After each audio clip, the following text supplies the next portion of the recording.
타락스토리 15장 전쟁 첫 번째 시간, 뱀과 여자의 전쟁사인 성경과 전쟁의 하나님.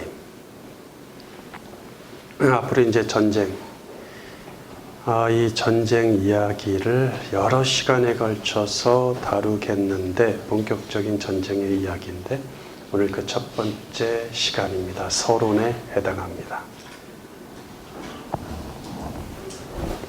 창세기 3장 15절에 전쟁이 선포되었기 때문에 우리가 전쟁을 논하지 않을 수가 없죠. 첫 번째 챕터, 하나님과 전쟁의 관해, 인간사의 관점이 아닌 전쟁사의 관점으로 성경을 보다. 뱀과 여자는 에덴 동산의 먹거리와 하나님의 말씀에 관해 이야기할 정도로 친근한 관계였지만 이제는 원수 관계가 되었습니다. 뱀인 사탄은 여자인 하나님의 사람들을 대적하려고 존재하므로 두 진영의 전쟁은 피할 수 없습니다. 문제는 하나님이 이 전쟁을 막으시거나 아예 벌어지지 않도록 차단하지 않으신다는 것입니다. 즉, 하나님은 두 진영의 싸움을 용인하실 뿐 아니라 아예 그 싸움을 활용하기까지 하십니다. 이 피할 수 없는 싸움은 성경 전체에서 계속되는 치열한 전쟁사로 나타납니다. 특별히 구약은 처음부터 끝까지 전쟁 이야기임을 염두에 두어야 하겠죠. 즉, 구약의 역사는 전쟁으로 시작해서 전쟁으로 끝납니다. 여러분들은 여러 번 이런 얘기를 들어보셨기 때문에 이상하지 않지만 이런 이야기를 처음 듣는 교인들이 꽤 많다는 것을 알아야 합니다. 구약의 역사가 전쟁으로 시작해 전쟁으로 끝난다. 무슨 소리요? 할 사람들이 대부분이란 얘기죠. 세상 학문에서도 학자들은 인류의 역사가 전쟁의 역사와 함께 해왔다고 보기에 그 발견된 역사 속의 일화들을 전쟁사의 관점으로 해석합니다.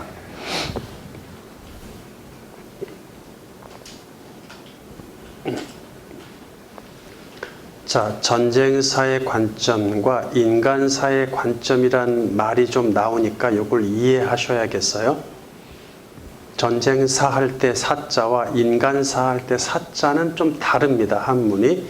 전쟁사 할 때 사자는 역사 사자죠. 인간사의 사자는 일사자가 들어가 있어요. 자, 전쟁사란 어떤 전쟁이 진행되어 온 경위나 역사상에서 여러 전쟁이 발발했던 기록입니다. 전쟁사의 관점은 어떤 사건을 인류의 역사에서 발생한 전쟁의 시각으로 보는 것입니다. 전쟁사의 관점. 자, 인류의 역사처럼 성경의 역사도 전쟁사의 관점으로 접근해야 합니다.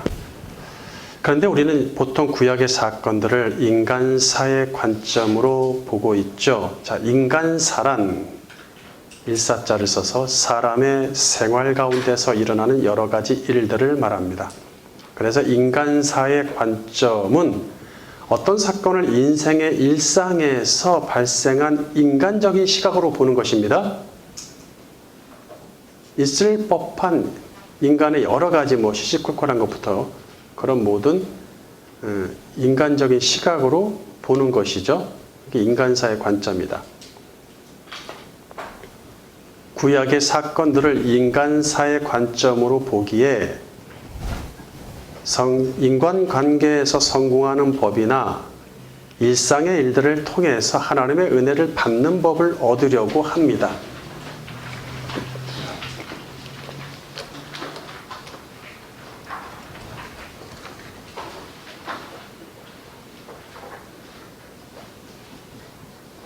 그렇죠? 보통 사람들은 성경에서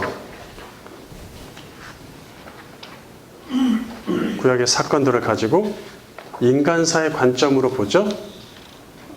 전쟁으로 보자는 얘기 혹시 들어보셨어요? 모든 걸 전쟁을 기준으로 성경의 구약의 이야기들을 이렇게 해석하자. 그런 얘기는 못 들어보셨잖아요. 그게 인간사의 관점으로 보기 때문에 그렇죠. 그래서 인간관계 성공하는 법, 뭐 일상의 일들을 통해 하나님의 은혜를 받는 법, 이런 식으로 이제 교훈이 결론 지어질 때가 많죠. 그러나 구약에서 우리가 익히 잘 아는 모든 일화는 전쟁 중에 있었던 에피소드입니다. 뭐 그걸 다 할 수 없으니까 몇 개만 예를 들어서 우리가 잘 아는 것만. 삼손 이야기는 뭐예요? 이스라엘과 블레셋의 전쟁 중에 발생하죠. 그러니까 이를 인간사의 관점으로 봄으로써 삼손과 들릴라의 뭐 빗나간 사랑 이야기 정도로 해석을 많이 하죠. 또 다윗과 요나단 유명하죠. 다윗과 요나단 이야기는 이스라엘과 블레셋의 전쟁 중에 발생합니다. 전쟁 중에 발생합니다.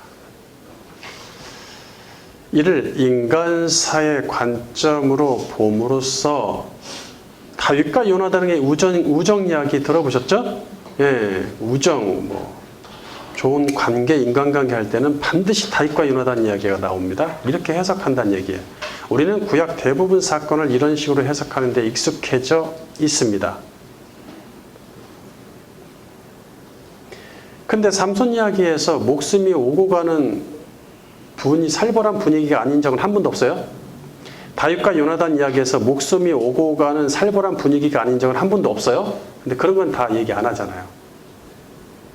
구약의 사건들을 인간사의 관점으로 풀면 편협한 해석이 나올 수 있습니다. 반면 전쟁사의 관점으로 풀면 얘기가 달라지죠. 광범위한 해석이 나올 뿐 아니라 창조 세상을 향하신 하나님의 뜻을 읽을 수 있습니다. 성경을 전쟁사로 보면 인류를 향하신 하나님의 계획과 뜻을 이해함으로써 성경을 하나로 보는 시각과 세상의 역사적 흐름을 읽을 수 있는 능력이 생깁니다.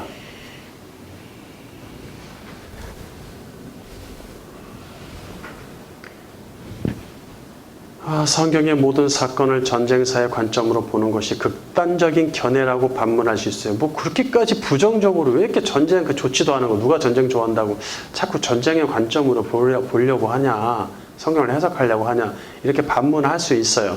전쟁과 상관없이 평화로울 때 생긴 사건도 있는 듯하고, 그렇죠? 전쟁과 관련된 정보가 전혀 없는, 그런 배경이 없는 가운데서 일어난 사건들도 있어 보이죠? 예.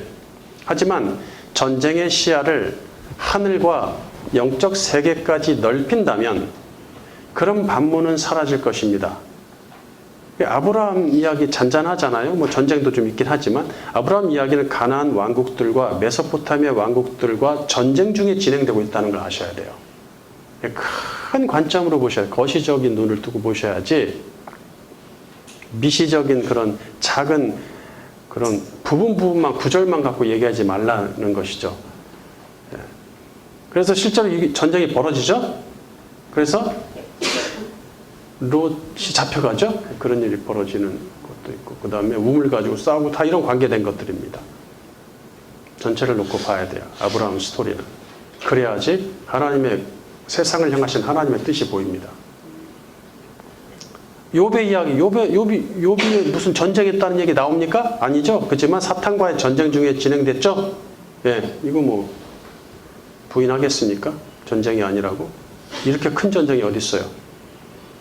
하늘과 관련되지 않은 땅의 전쟁은 없으며 사탄이 모르거나 관여하지 않는 전쟁은 없습니다. 하늘과 사탄이 관여하는 전쟁은 두 나라 간 또는 두 민족 간의 물리적 전쟁을 초월한다는 얘기예요. 그렇게 나타날 수도 있지만 그것을 초월하기도 한다. 사탄의 대적으로 인해 개인의 고통이 발생하거나 가족이나 공동체 안에서 구성원끼리 대립이 발생할 수도 있죠. 가족끼리, 형제끼리. 대표적인 게 야곱과 에서가 싸우고, 그렇죠? 이삭과 이스마엘 후손들이 싸우고, 다 그런 것들이죠. 그 다음에 아브라함 후손과 롯의 후손이 싸우고, 셈과 함과 야벳의 후손들이 전쟁을 일으키고, 가족 간의 대립에서부터 나라, 국 간의 대립까지 다 사탄의 대적으로 인해서 발생할 수 있다는 얘기예요. 두 번째, 하나님과 전쟁에 관한 이해. 하나님과 전쟁. 하나님과 전쟁. 우리는 하나님이 있다면 왜 세상은 전쟁과 그로 인한 파괴와 살인이 끊이지 않느냐고 불만을 표하는 불신자를 흔히 봅니다. 들어보셨죠? 네, 이런 얘기는 저도 뭐 수없이 들어봤어요. 직장생활 할 때도 그렇고 친구한테 예수 믿으라 그러면 이런 얘기 반드시 합니다. 하나님이 세상에 이 모양 있고 있는데 하나님이 있기나 하냐? 이런 얘기 다 들어보셨죠? 특히 뭐 전쟁이 끊이지 않으니 그들은 그런 하나님을 믿지 않겠다고 말하죠. 혹자는 세상에 전쟁이 끊이지 않는다는 것은 곧 하나님이 없다는 증거이다라고 주장합니다. 무신론자들이, 무능신론자들이 늘 펼치는 이야기죠. 이들의 말은 일리가 있어 보이면서 한편으로는 이해가 됩니다. 야, 이걸 어떻게 설명할 것인가? 하나님 원래 전쟁을 좋아하셔. 그럼 전도가 되겠습니까? 이게? 전도가 안 되지? 어떻게 해야 되나? 우리는 하나님은 평화와 잘 어울리지 전쟁과는 잘 어울리지 않거나 오히려 전쟁과는 상반된다고 생각을 하죠.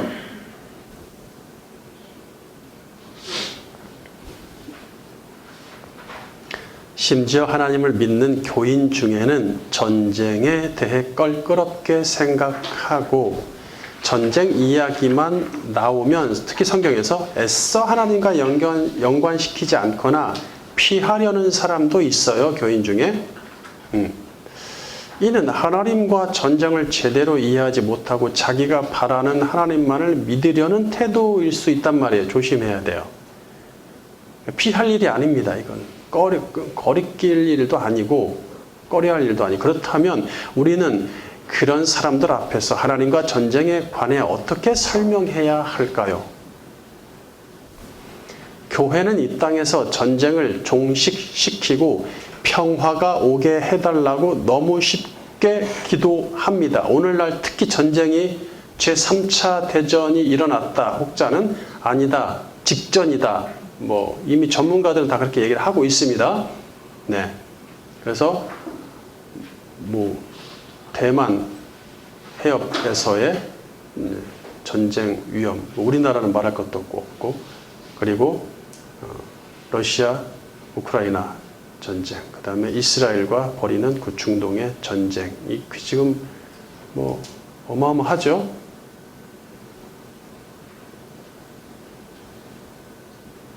완전히 그냥 땅이 다 폐허가 됐습니다.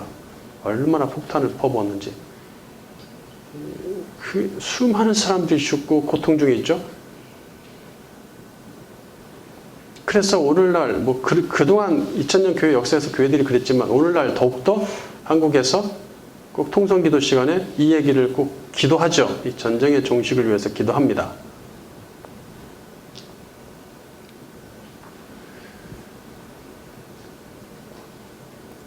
그래서 알렉산더, 징기스칸, 나폴레옹, 히틀러, 푸틴, 김정은 같은 전쟁 유발자이자 수많은 사람을 죽인 살인자에 대해서, 그렇죠? 살인자죠? 당하는 사람은 살인자죠? 전쟁 유발자고, 물론 히틀러를 따랐던 독일 사람들한테서는 영웅이고, 푸틴을 따르는 러시아 사람들한테는 영웅이고, 김정은을 따르는 북한 공산당원한테는 영웅이고, 나폴레옹을 따르는 그 나라 사람들한테는 영웅이죠. 다. 징기스칸도 그 후예들은 북의 영웅이고, 알렉산더도 영웅이죠. 그러나 당한 입장에서는 전쟁 유발자이자 살인자입니다.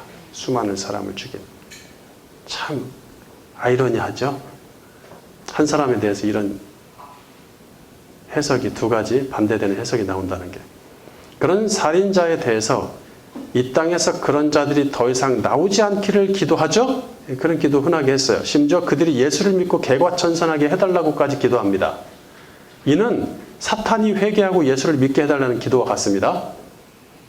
무슨 기도를 하는지를 좀 알았으면 좋겠어요. 너무 마음이 아파요.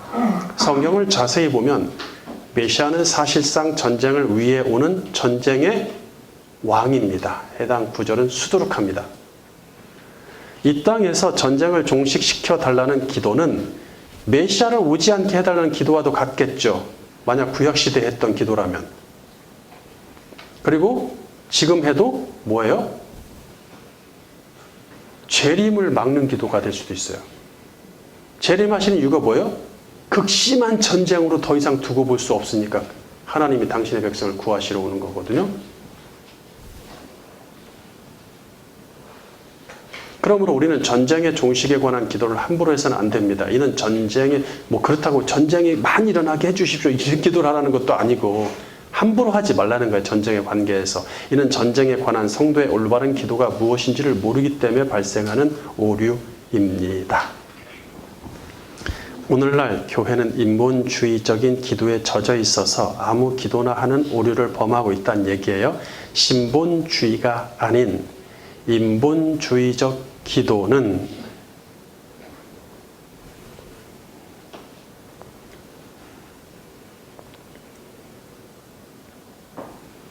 하나님이라면 어떻게 해야 하고 이런 하나님이 되어야 한다고, 그죠? 하나님이라면 이렇게 해야 되지 않습니까?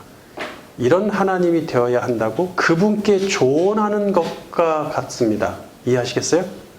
예. 인본주의적인 기도, 신본주의가 아니라 인본주의적인 기도는 하나님은 이렇게 하셔야지. 하나님이라면 이렇게 돼야 돼. 특히 그런 거 잘하는 광화문에 가끔 나타나는 목사 하나 있죠. 예.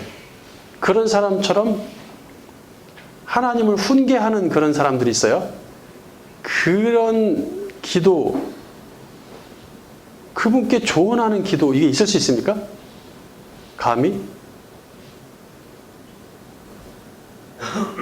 사탄의 세력이라고 말할 수밖에 없죠. 그런 자들은.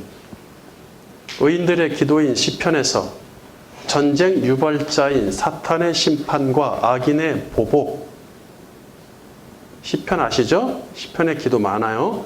의인들의 기도. 거기 전쟁 유발자인 사탄의 심판과 악인의 보복, 그리고 전쟁에서 보호하심을 위한 기도가 있지만 이 땅에서 전쟁을 종식시켜달라는 기도는 없습니다. 네. 시편 68편 17절. 하나님의 병거는 천천히요 만만이라 주께서 그 중에 계심이 신의 산 성수에 계심 같도다. 시편 140편 7절. 내 구원의 능력이신 주 여호와여, 전쟁의 날에 주께서 내 머리를 가려주셨나이다.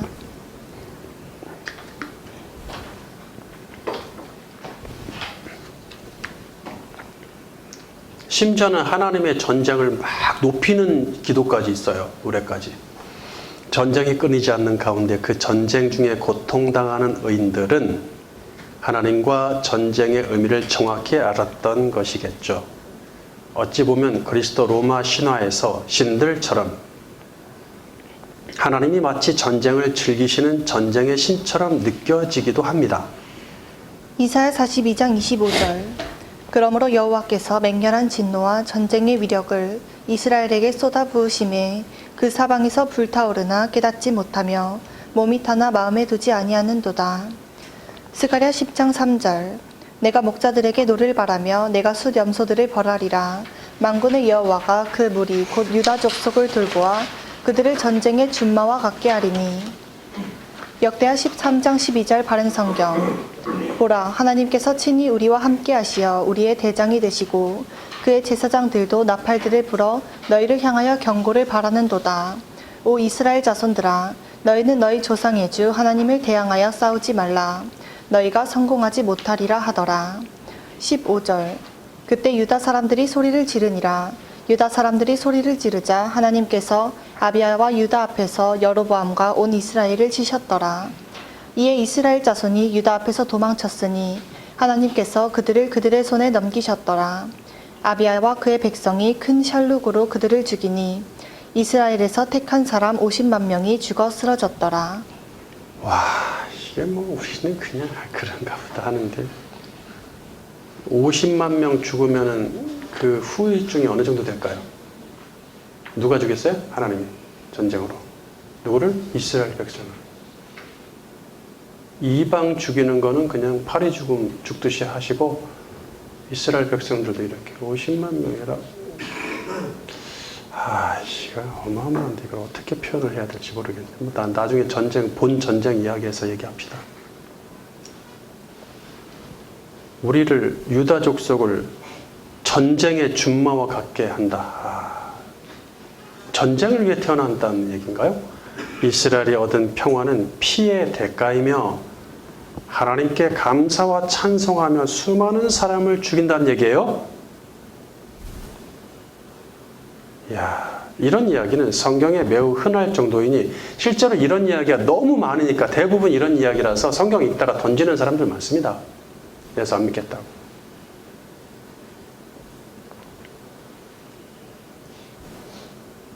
특히 지식인들 중에서 나오죠. 그런 경향이 있죠. 이런 이야기는 성경에 매우 흔할 정도이니 불신자는 이런 성경을 받아들이지 않습니다. 그들은 하나님의 백성이 전쟁과 살인을 즐긴다고 평가하며 기독교란 종교 자체를 부정합니다. 역대하 20장 15절. 야시엘이 이르되 온 유다와 예루살렘 주민과 여호사밧 왕이여 들을지어다. 여호와께서 이같이 너희에게 말씀하시기를 너희는 이 큰 무리로 말미암아 두려워하거나 놀라지 말라. 이 전쟁은 너희에게 속한 것이 아니요 하나님께 속한 것이니라. 하나님께 속하다. 따지고 보면 하나님과 전쟁을 우리가 지금 살펴보고 있죠. 하나님과 전쟁이란 이야기, 전쟁이란 말보다는 전쟁의 하나님 또는 하나님의 전쟁이란 말이 더 성경적이고 어울려 보이죠. 따지고 보니까 하나님과 전쟁을 이해하려고 한번 들어가 봤더니 오히려 하나님의 전쟁 또는 전쟁의 하나님이란 말이 더 어울리는 듯 보입니다. 세 번째, 싸움의 신, 시대의 살인자인 다윗을 이해할 수 있는가? 구약시대에서 이스라엘 왕정 시대에는 가장 치열했던 전쟁의 시대입니다.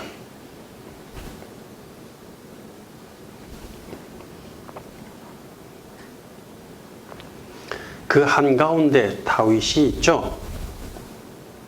다윗은 싸움의 신으로 세상에 등장하고 전쟁의 용사로 이스라엘 정치계에 등단한 장군입니다. 자, 싸움의 신이라고 하면 요즘 사람들은 다 이해하시겠죠? 싸움의 신이란 싸움에 있어서 탁월한 사람을 말한다. 여기서 신이란 어떤 일을 타인과 비교할 수 없을 정도로 잘하는 사람에게 그 일의 신이라고 부르는 현대적인 표현이다.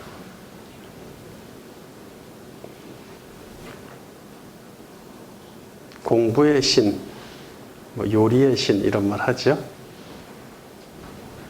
싸움의 신 누구죠? 다윗. 용사로서 등단했어요. 이스라엘에. 그가 제국의 왕이 되기까지 셀 수 없을 정도로 많은 사람을 죽였으며 좋게 수만 명은 죽였으리라 예상되니 성경에서 가장 많은 사람을 죽인 인물입니다. 아침 먹고 한 10명 죽이고 점심 먹고 10명 죽이고 저녁 먹고 10명을 죽여도 수만 명 죽이기 힘들어요. 몇 년 안에. 그러니까 얼마나 어마어마하고 그런 생각 해보셨습니까? 얼마나 많은 사람의 피를 흘렸으면 하나님은 그가 성전을 지을 자격이 없다고 하시죠. 만일 그가 성전을 지었다면 그 성전은 피의 대가로 만들어진 피의 성전이며 하나님은 피의 성전의 주인이라는 불명예를 피할 수 없을 것입니다. 그래서 전쟁을 하자는 솔로몬이 성전을 짓죠. 그게 그거 아니냐, 그렇게 한다고 해서 그게 그 성전이 깨끗한 것인가? 좀 그렇다, 이런 생각이 들기도 합니다. 하나님은 구약시대 전체에서 시대의 살인자를 당신의 마음에 합한 자라고 하시면서 메시아의 모델로 삼으십니다. 우리는 다윗이 세상에 등장할 때 했던 전쟁은 여호와께 속한 것. 막 그냥 양치던 목동이 어린애가 세상의 모습을 드러내서 유명해지기 직전에 했던 전쟁은 여호와께 속한 것이라는 말을 올바르게 이해해야 합니다. 사무엘상 17장 45절. 다윗이 블레셋 사람에게 이르되 너는 칼과 창과 단창으로 내게 나아오거니와 나는 만군의 여호와의 이름 곧 내가 모욕하는 이스라엘 군대의 하나님의 이름으로 내게 나아가노라.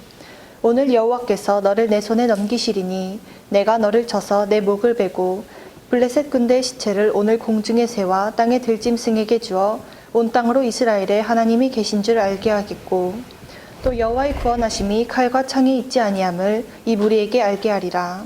전쟁은 여호와께 속한 것인즉 그가 너희를 우리 손에 넘기시리라. 네, 이 유명한 다윗과 골리앗 이야기죠.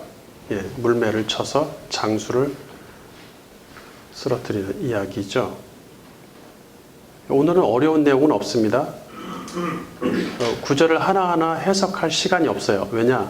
워낙 전쟁에 관련된 서론 얘기하려고 해도 전쟁에 관련된 구절들이 너무 많아서 그냥 구절만 줄줄줄 소개해도 1시간 될 것 같아서 자세한 해석은 좀 미루었습니다. 우리는 다윗과 골리앗 이야기를 가지고 하나님이 골리앗 같은 인생의 장애물을 이기게 해주셔서 평탄한 인생, 복받은 인생이 되게 해달라고 말합니다. 그뿐만 아니라 자기 손에는 일절 피를 보지 않으면서 다윗 같은 인물이 되고 싶어 합니다.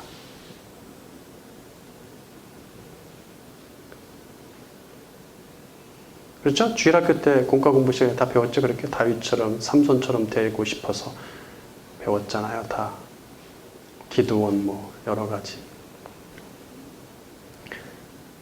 근데 다윗처럼 되려면 다윗처럼 수만 명의 피를 흘려야 될 텐데 안 하고 공짜로 다윗 같은 인물이 되려고 한다. 야, 주일학교 때부터 사울은 천천히요, 다윗은 만만이다라는 격언을 들어봤죠? 뭐 거의 격언입니다. 이거는. 들으면서 사울이 되기보다 다윗이 되어야 한다고 배우죠. 이 말은 우리가 성경이 하나님이 다윗처럼 여러분이 되길 바라셔서 다윗 얘기를 그렇게 많이 기록했을까요? 네?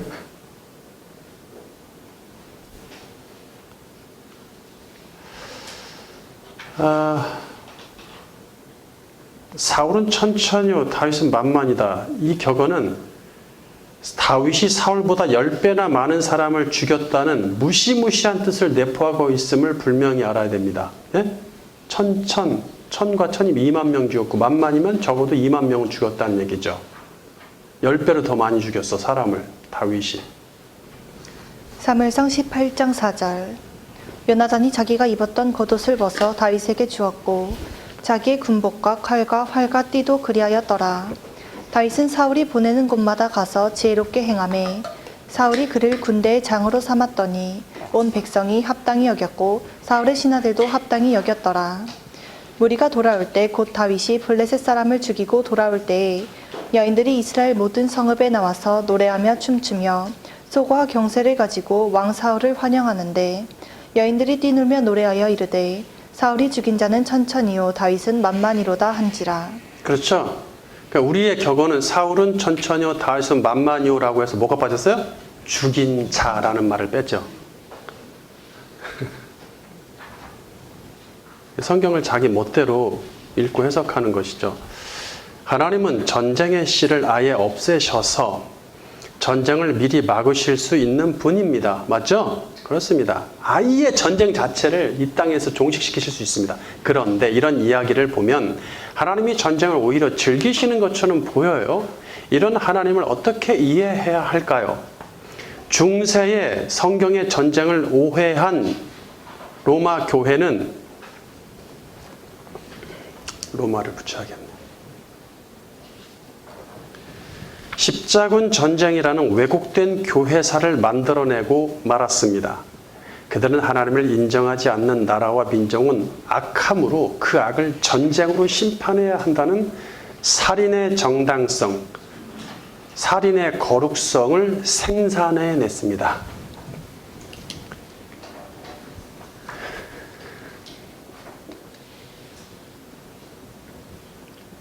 두 번째 챕터, 성경은 전쟁사이다. 1. 전쟁의 개요와 흐름.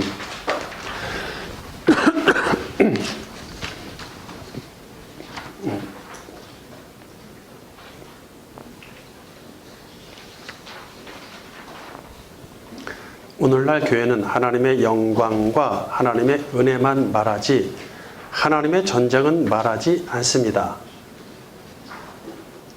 기독교 계통에서 계속 교회에서 발간하는 책들을 기독교 서점에 나오죠? 보세요. 어떤 책들이 있는지, 뭐 하나님의 은혜, 하나님의 영광과 관련된 책들은 많습니다. 근데 전쟁, 하나님의 전쟁에 관련된 책들을 보시나요? 거의 힘들걸요? 인류 역사에서 전쟁의 피해를 보지 않은 민족이 없으니 사람들이 전쟁을 싫어함이 당연해요. 하지만 이렇게 간단하게 생각해서는 하나님과 성경을 올바르게 이해할 수 없습니다. 불편할지라도 전쟁사인 성경을 전쟁사의 관점으로 바라보고 해석하여 부지런히 공부해야 합니다.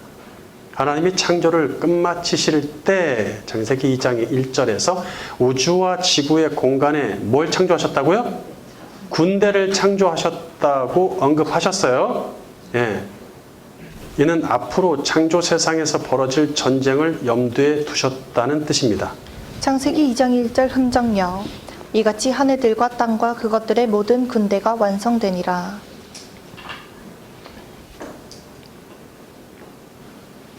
개역개정은 천지와 만물이 다 이루어지니라. 이게 도대체 이게 번역인지 뭔지 성경을 어떻게 보고 그런 식으로 번역하는지 모르겠어요. 예, 안타깝습니다.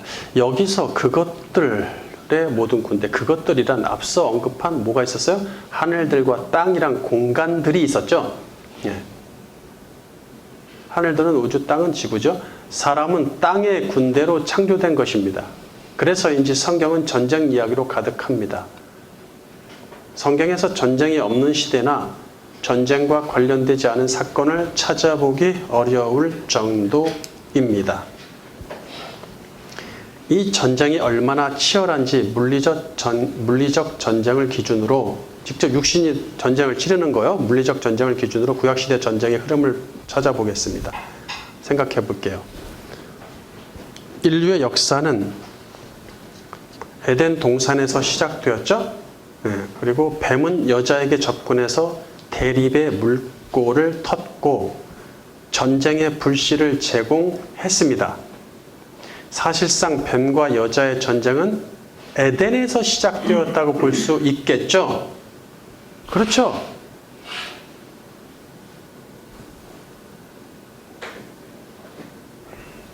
에덴 동산 밖에서 시작된 인류, 그래서 쫓겨났어요. 그럼 에덴 동산 밖에서 시작된 인류의 역사에서 본격적인 첫 전쟁은 아담의 그 다음 세대에서 바로 나타나죠. 가인과 아벨에게서. 가인은 죄 없는 아벨을 죽이면서 최초의 살인, 이건 육적인 최초의 살인, 영적인 최초의 살인은 사탄에 의해서 나타났죠. 자, 가인은 죄 없는 아벨을 죽이면서 창세기 3장 15절에 예고하신 전쟁의 서막을 엽니다. 이후에 하나님은 가인에게 벌을 내리시고 가인과 아벨의 전쟁이 전쟁의 서막이라고 볼 수도 있지만 에덴 동산에서의 전쟁이 전쟁의 서막이라고 볼 수도 있어요. 저는 그렇게 보고 싶은데 왜냐하면 죽었잖아요. 살인이 일어났잖아요. 영적인 살인이.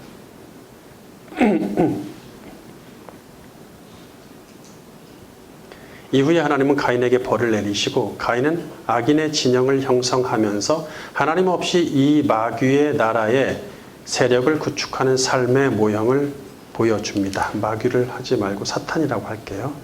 우리가 지금 통일하고 있으니까. 사탄의 나라에 세력을 구축하는 삶의 모형을 보여줍니다.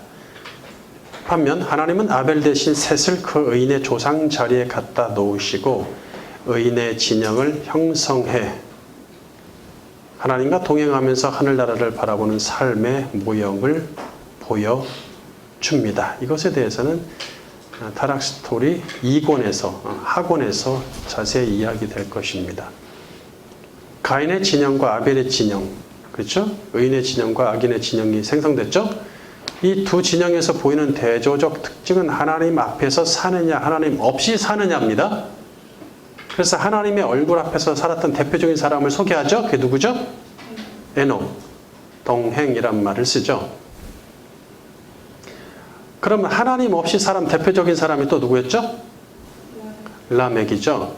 라멕은 악인 계열의 7대손, 에녹은 의인 계열의 7대손이죠.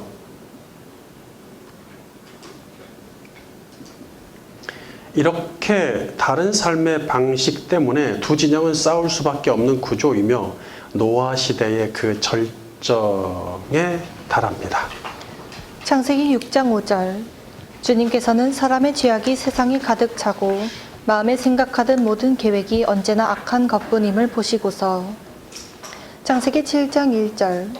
주님께서 노아에게 말씀하셨다. 내가 보니 이 세상에 의로운 사람이라고는 너밖에 없구나. 너는 식구들을 다 데리고 방주로 들어가거라. 이거는 무슨 성경인지 모르겠는데 세번역인가? 찾아봐야겠네. 개역개정 같지가 않네요. 의인 노아의 의로운 나그네 인생은 곧 비웃는 악인들과 전쟁을 치르는 것입니다. 그 전쟁은 하나님의 도우심으로 의인의 승리로 끝이 나죠. 노아가 승리했어요. 그 과정에서 좋게 수십억의 사람이 죽습니다. 저는 100억까지도 보는데 인류의 조상인 노아의 아들들은 방주에서 나오자마자 서로 대립함으로써 치열한 전쟁을 암시하죠. 새로운 세상이 시작됐는데도 전쟁이 또 암시됩니다. 창세기 9장 24절 흠정녀. 노아가 포도주에서 깨어나 자기의 작은 아들이 자기에게 행한 일을 알고 이르되 가나안은 저주를 받을 것이요 그의 형제들에게 종들의 종이 될 것이니라 하고 또 이르되 주 곧 셈의 하나님을 찬송하리로다. 가나안은 그의 종이 될 것이요 하나님께서 야벳을 크게 만드시리니 그가 셈의 장막들에 거하며 가나안은 그의 종이 될 것이니라 하였더라. 엄청난 대립이죠. 세 아들은 의인과 악인의 조상이 되어 또다시 두 진영의 군대를 생산하죠. 함의 후손의 일부는 이집트와 블레셋과 가나안 원주민 11족속을 이루며 팔레스타인 가나안 땅과 메소포타미아에 정착합니다. 또 셈의 후손 일부는 메소포타미아 지역에 정착하죠. 이 여호와가 공식적으로 이스라엘 진영의 신이 되시다. 이 셈의 후손 중에 이 아브라함이 함의 땅인 가나안으로 이주하게 되면서 셈족과 함족의 본격적인 전쟁이 시작이 되죠. 네. 아브라함과 이삭은 가나안족과 우물을 놓고 치열한 싸움을 벌입니다. 이후 셈의 후예인 이스라엘은 함의 후예인 애굽으로 이주하고 이집트의 노예가 되지요. 하나님은 야곱인 이스라엘 편에 서시고 함의 후손인 애굽을 쳐서 멸하십니다.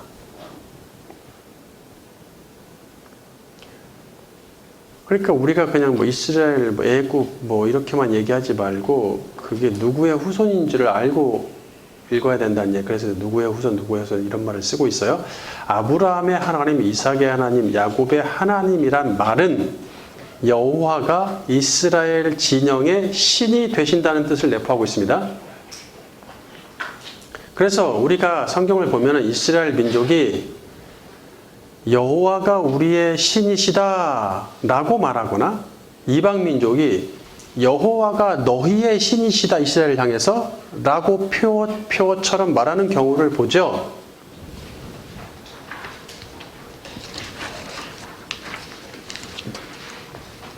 이제부터 하나님 편에 선 진영과 하나님을 대적하는 진영으로 나뉘어 전쟁을 명확하게 이렇게 나누어서 치룬다는 얘기예요. 광야로 나온 이스라엘은 가나안으로 가는 과정과 가나안 정복 전쟁에서 함의 후예들과 전쟁을 계속 치르죠. 가나안 정복 이후에 그러면 정복했어. 정복 이후인 사사시대에도 이스라엘은 남은 함족과 지속적으로 전쟁을 치르면서 고통을 당합니다. 그러나 정복 전쟁에서 함의 후예들은 모두 숙청하라는 하나님의 명령을 어김으로써 사실상 셈과 함의 후손은 혼합되죠. 다 죽여라. 헬레. 하나님은 메시아를 낳기 위해 셈의 후손에서 한 집안을 이어가시지만 사실상 이마저도 상징이며 가문의 적통을 논할 수 없는 수준으로 혼합됩니다. 백성의 소원대로 이스라엘의 왕이 세워지죠. 자, 안 되겠다. 우리가 이렇게 전쟁 치르다 고통당하니까 우리도 왕국이 되자. 왕 주십시오. 왕이 세워지고 왕국 시대로 접어듭니다. 통일 왕국 시대인 다윗, 솔로몬 시대에는 하나님이 세우신 왕을 의인의 진영의 심볼로 세우시고 이 왕을 적대하는 원수를 악인의 진영의 심볼로 세우신단 말이에요. 그러니까 이스라엘의 유다의 선한 왕은 하나님 편에 선 진영이 되고 거기와 싸우는 반대편은 사탄의 진영이 되는 거세요. 이렇게 두 진영으로 심볼로 세워서 싸운다는 얘기예요. 그게 사무엘상하, 열왕기상하, 역대상하예요. 솔로몬 말기에 이 다윗의 왕국은 결국 둘로 갈라짐으로써 이 왕국은 타락과 멸망의 길로 들어서죠. 하나님이 택한 왕이 다스리는 다윗 왕국의 재건과 회복이 절실히 요구됩니다. 이스라엘이든 유다든 이방이든 상관없이 이제는 하나님을 향한 순종과 불순종의 여부를 기준으로 두 진영이 형성돼요. 그러니까 나아만은 이방인인데 구원을 받죠. 사렙다 과부도 마찬가지고. 그러니까 이건 이제 혈통적 이스라엘이면 하나님 편이다 이렇게 얘기하는 수준에서 벗어나는 거예요. 이제 초월하고 있어요. 그런 수준을 점점점. 그러니까 하나님을 향한 순종이냐 불순종이냐로 두 진영이 나눠집니다. 바알에게 무릎 꿇고 우상과 혼합된 다수는 악인의 진영에 속하고 바알에게 무릎 꿇지 않고 거룩함을 유지한 소수는 의인의 진영에 속합니다.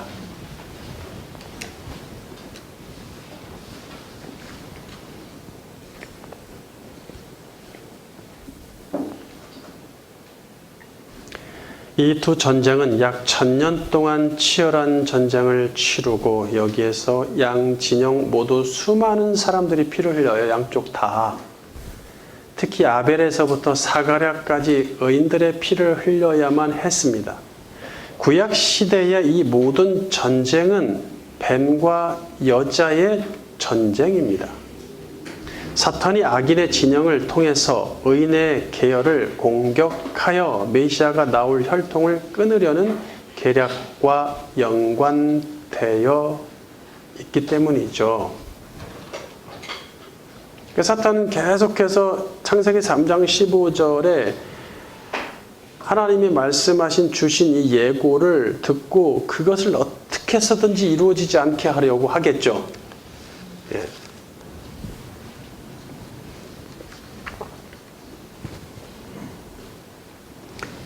세 번째 챕터, 중간기로 이어지는 뱀과 여자의 전쟁. 1. 사탄이 메시아의 강림을 막기 위해 일으키는 치열한 전쟁. 결국 아벨과 셋, 그리고 노아와 셈, 아브라함과 이삭과 야곱, 다윗의 혈통에서 영원한 왕 예수 그리스도가 나십니다. 그러나 그분이 나오기 직전에 예상대로 성경 역사상 가장 치열한 전쟁이 있었습니다. 계시록 12장 1절. 하늘에 큰 이적이 보이니 해를 옷 입은 한 여자가 있는데 그 발 아래에는 달이 있고 그 머리에는 12별의 관을 썼더라. 이 여자가 아이를 베어 해산하게 되매 아파서 애를 쓰며 부르짖더라. 하늘에 또 다른 이적이 보이니 보라, 한 큰 붉은 용이 있어 머리가 7이요 뿔이 10이라. 그 여러 머리에 7 왕관이 있는데 그 꼬리가 하늘의 별 3분의 1을 끌어다가 땅에 던지더라. 용이 해산하려는 여자 앞에서 그가 해산하면 그 아이를 삼키고자 하더니. 네. 상징적으로 어떤 의미인지 여러분 다 아실 거예요. 문자로 보시면 안 됩니다. 별을 용이 끌어다가 던진다. 세상 끝나죠. 근데 그 뒤에 보면 계속 이어지고 있거든요, 역사가. 그러니까 문자로 보시면 안 됩니다. 이는 구약과 신약 사이의 중간기에 있었던 일이며 다니엘이 이 과정을 예고하죠. 사탄이 이끄는 4개의 세력을 짐승으로 비유하시는데 이는 순서대로 바벨론, 페르시아는 메데바사죠. 헬라, 로마 제국입니다. 특히 넷째 짐승인 로마 제국은 아주 강하고 매우 잔인합니다.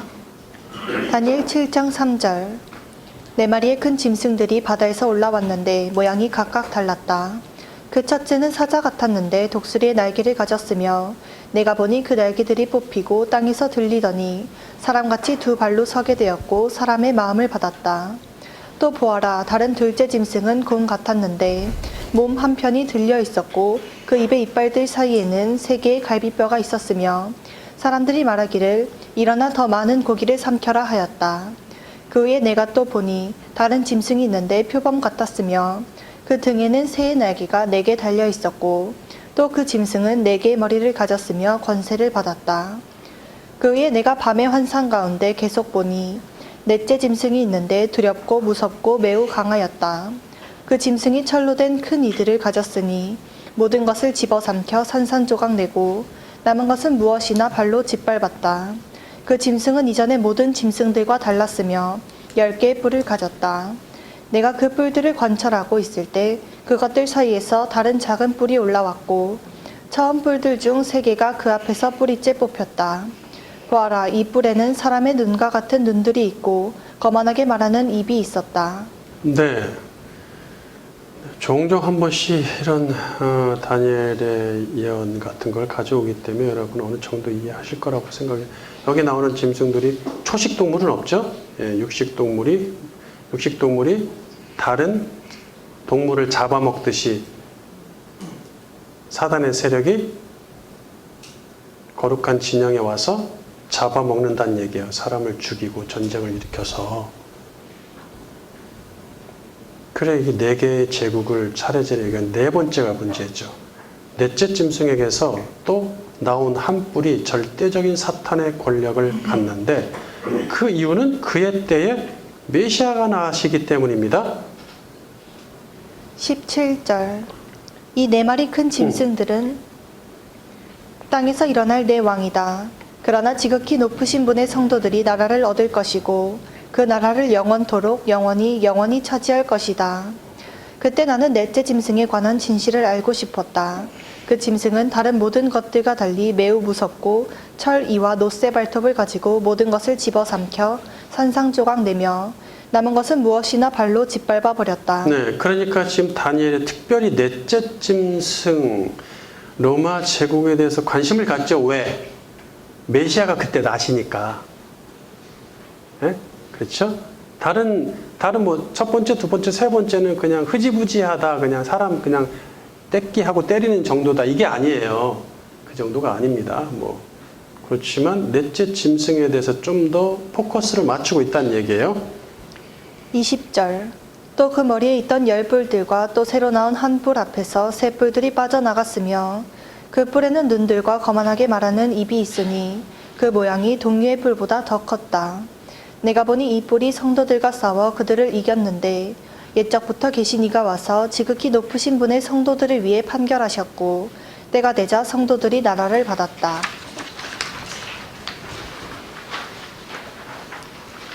옛적부터 계신 분은 아들 그리스도이시고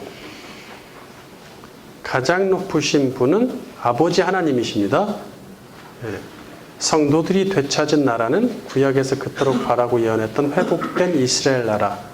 이 나라는 저기 지금 팔레스타인 전쟁 중에 있는 그 나라가 아니라 내 나라는 이 땅에 속해 있지 않다. 하나님의 나라죠. 하늘에 있는 하나님의 나라입니다. 23절. 그가 넷째 짐승에 관해 이렇게 말하였다. 땅에 넷째 왕국이 있을 것이니 그것은 다른 모든 왕국들과 달라서 온 땅을 집어삼키고 짓밟고 부서뜨릴 것이다. 10뿔들은 이 왕국에서 일어날 10왕들인데 그들 후에 이전 왕들과는 다른 한 왕이 일어나 새 왕을 굴복시킬 것이다. 그가 지극히 높으신 분께 대항하여 말하고 지극히 높으신 분의 성도들을 압제하고 정해진 때와 법을 바꾸려고 할 것이며 성도들은 한 때와 두 때와 반때 동안 그에게 넘겨질 것이다. 자, 마지막 뿔은 성도들을 이기고 넘어뜨리고 교회를 흔들어댈 정도로 강하고 영향력 있는 세력입니다.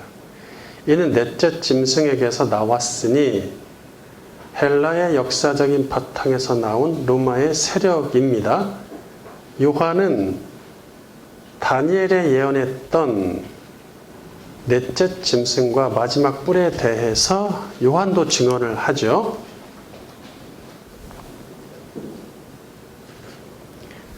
악인의 진영에 속한 짐승과 뿔들에게 힘을 주었던 자를 언급을 합니다. 옛 뱀이요 용이라고 불리는 사탄이겠죠. 계시록 13장 1절. 내가 보니 바다에서 한 짐승이 나오는데 뿔이 10이요 머리가 7이라. 그 뿔에는 10 왕관이 있고 그 머리들에는 신성 모독하는 이름들이 있더라. 내가 본 짐승은 표범과 비슷하고 그 발은 곰의 발 같고 그 입은 사자의 입 같은데 용이 자기의 능력과 보좌와 큰 권세를 그에게 주었더라. 예, 용이란 말을 언급해 주었죠. 그리고 용은 옛뱀막이라고 얘기를 또 하죠. 다른 구절에서. 그러니까 결국은 이 세력들이 다 뭐라는 거예요? 사탄의 세력이었다. 두 번째, 중간계 전쟁들과 마지막 전쟁의 주인공은 그리스도이시다. 이런 걸 잘 이해하면 물론 이제 아직 완성이 안 됐지만은 종말론에 대해서 좀 우리가 알아야지 좀 이것을 더 확실하게 이해할 수 있을 터인데, 간략하게 핵심을 얘기하자면 중간기의 전쟁들과 마지막 전쟁의 주인공은 그리스도이시다. 이것이죠. 이제 메시아가 나실 즈음에 사탄과 악한 세력들은 최고의 발악을 하면서 의인의 계열을 없애려고 작정하죠. 사탄은 중간기 때 헬라 제국과 로마 제국을 통해서 메시아의 조상들을 진멸시키려고 합니다. 최고의 아주 강력한 전쟁의 시대였다는 것이죠. 중간기 때. 많은 해석자가 이 마지막 뿔을 로마 카톨릭이라고 주장하죠.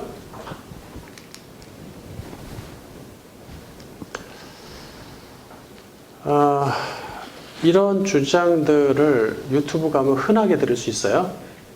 특히 이것에 목숨을 걸고 강의하는 분도 계십니다. 2000년 교회사에서 이 뿔로 지명된 특정인은 여럿이 있었어요. 여럿. 그렇죠? 여럿 있었지만 모두 빗나갔습니다. 왜냐하면 그는 지명된 그 사람은 그 시대에 잠깐 있다 사라졌기 때문이죠. 그 뿔이 누구다. 근데 그때만 있다가 사라져버렸어. 그럼 우리하고는 상관없는 얘기죠. 다니엘 예언은. 그렇게 되잖아요. 이제 해석자들은 재림 때까지 사라지지 않는 쭉 갈 수 있는, 그냥 뭐 한 20-30년 정도가 아니라 쭉 갈 수 있는 최대 권력을 찾으려 하는데 교황을 유력한 자로 뽑습니다. 교황을. 그러나 이 마지막 뿔을 한 사람에게 집중시키는 것은 섣부른 행동이니 그리스도에게 집중하지 못하고 그 사람에게 집중하게 만들기 때문입니다.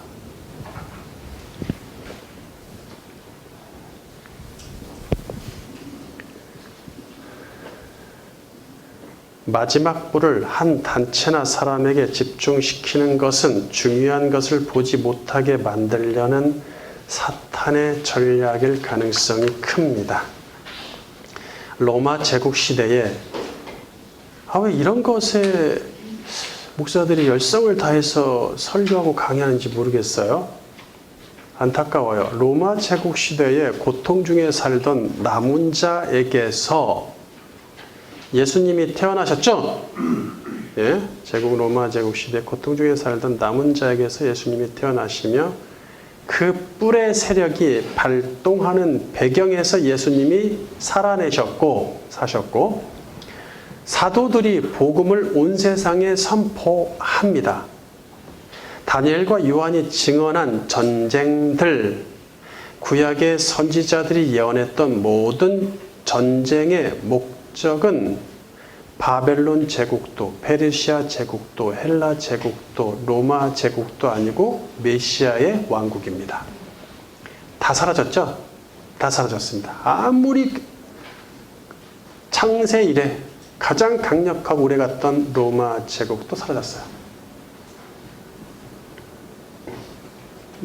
그 뿔이 마지막 뿔이 바티칸 시티 교황 로마 카톨릭이다 하는데 그것도 사라집니다. 영원하지 않습니다. 근데 다니엘이 계속 주장하는 단어가 있어요. 영원한 왕, 영원한 나라, 영원한 나라. 그렇죠? 메시아의 왕국이죠. 그 모든 전쟁의 주인공은 느부갓네살도 아니고 바벨론 제국을 형성했던 페르시아 제국을 형성했던 고레스 왕도 아니고 헬라 제국의 위대한 알렉산더 대왕도 아니고 로마 제국의 아우구스투스 황제도 아닙니다. 바로 예수 왕입니다.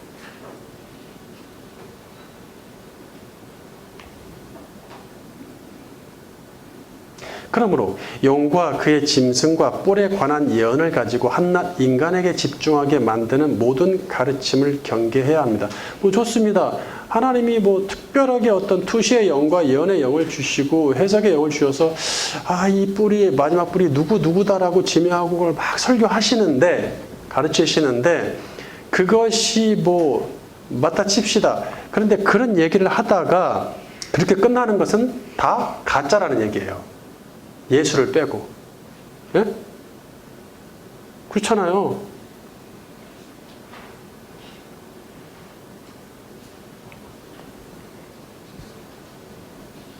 신자에게 겁을 주고 자기의 예언과 해석의 능력을 의지하게 만들면서 신자들에게 겁을 주는 지도자를 경계하란 얘기예요. 자기의 예언과 해석의 능력을 의지하게 만들면서 신자들에게 겁을 주는 지도자들을 경계하라. 그리스도에게 온전히 집중하지 못하게 만들거나 사탄에게 집중하거나 온갖 잡동사니 예언으로 혼란스럽게 만드는 가르침은 사탄의 전략입니다. 딱 보면은 그리스도에게 집중하지 못하게 만들거든요. 딱 보면 보입니다. 우리는 보여요. 그리스도가 이 땅에 강림하셨건만 그분은 전쟁을 종식시키고 진정한 평화를 가져오시지 않습니다. 왜? 그분의 나라가 이 땅에 속해 있으면 전쟁을 종식시키고 평화를 가져오시는 게 맞죠. 더 이상 있으면 안 되니까 자기의 왕국이 메시아의 왕국이 이 땅에 건설된 메시아의 왕국이 영원해야 되니까 그것을 대항할 수 있는 나라가 있으면 안 되죠. 그러니까 계속 평화가 유지되는 것입니다. 이 땅에서. 근데 이 땅에 속해 있지 않기 때문에 이 땅에 속해 있지 않는 거기는 항상 평화예요. 근데 여기는 계속 전쟁이죠. 이해하시겠죠? 네. 주님은 오히려 당신의 시대, 즉 메시아의 시대가 도래했음에도 여전히 전쟁이 성행할 것을 예고하십니다. 그러니까 제자들이 왜 이런 말씀을 하실까? 이게 무시무시한 말씀을 하시고 예루살렘이 무너진다 그러고 본인은 죽겠다 그러고 좀 있으면 난 죽으러 간다 그러고 뭘 자꾸 이런 말씀을 하시는 도대체 그런 일이 언제 일어나고 왜 그 세상 끝에 그러한 그런 전쟁과 소동들이 일어나는가? 이거 메시아가 오셨는데 이 땅에 평화가 와야 되는 거 아니에요? 영원하고 궁극적인 평화가? 주님이 계속해서 내 땅, 이 땅에 속해 있지 않아. 내 나라는 얘들아 좀 이해해라. 이게 지금 제자들하고 이게 괴리감이 크잖아요, 서로.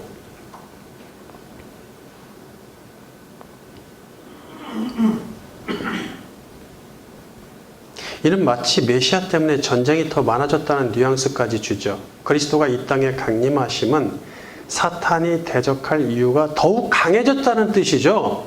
그렇습니다. 그래서 더 치열한 전쟁이 예상됩니다. 마태복음 24장 3절 바른 성경. 예수께서 올리브산에 앉아 계실 때 제자들이 그분께 은밀히 다가와서 말하기를 저희에게 말씀하소서 이 일들이 언제 있을 것입니까? 또한 주님의 오심과 세상 끝의 징조가 무엇입니까? 하였다. 예수께서 대답하여 그들에게 말씀하셨다. 아무도 너희를 속이지 못하도록 주의하여라. 많은 이들이 내 이름으로 와서 내가 그리스도다 라고 말하며 많은 이들을 속일 것이기 때문이다. 너희가 전쟁과 전쟁의 소문들을 듣게 될 것이나 놀라지 않도록 주의하여라. 그런 일이 일어나야 하지만 아직 끝은 아니다. 민족이 민족을 대적하여 일어나고 나라가 나라를 대적하여 일어날 것이며 곳곳에 기근들과 지진들이 있을 것이다.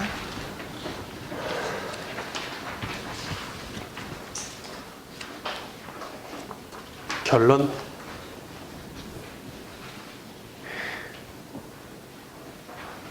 성경은 우리가 생각하는 만큼 그렇게 시시콜콜한 이야기가 아닙니다. 그러니까 성경을 통해서 예수를 통해서 교회의 종교 생활을 통해서 내 인생 한번 회복하고 내 인생 한번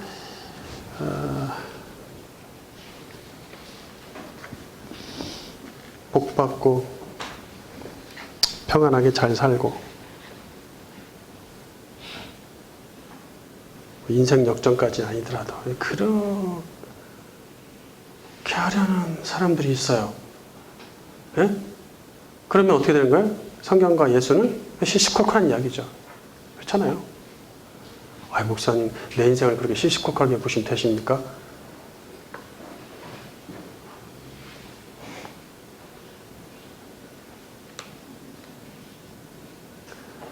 성경은 전 인류와 지구와 우주의 존폐와 역사가 달린 예수 그리스도의 이야기입니다.